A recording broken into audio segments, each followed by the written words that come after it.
بالله من الشيطان الرجيم. بسم الله الرحمن الرحيم.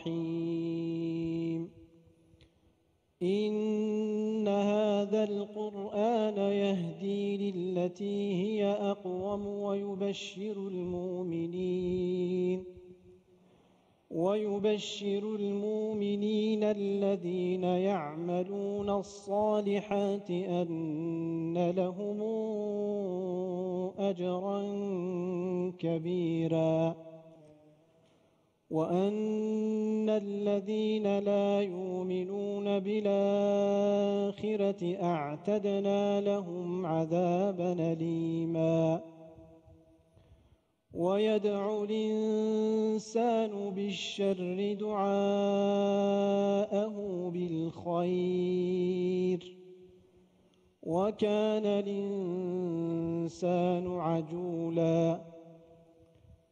وجعلنا الليل والنهار آيتين فمحونا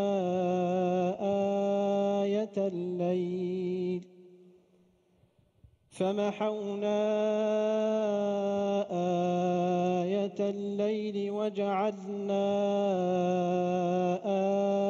آية النهار مبصرة لتبتغوا فضلا من ربكم ولتعلموا عدد السنين والحساب، وكل شيء فصلناه تفصيلا. وكل إنسان ألزمناه طائره في عنقه ونخرج له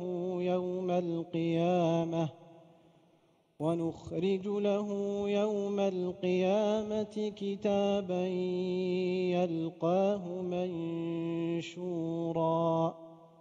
صدق الله العظيم.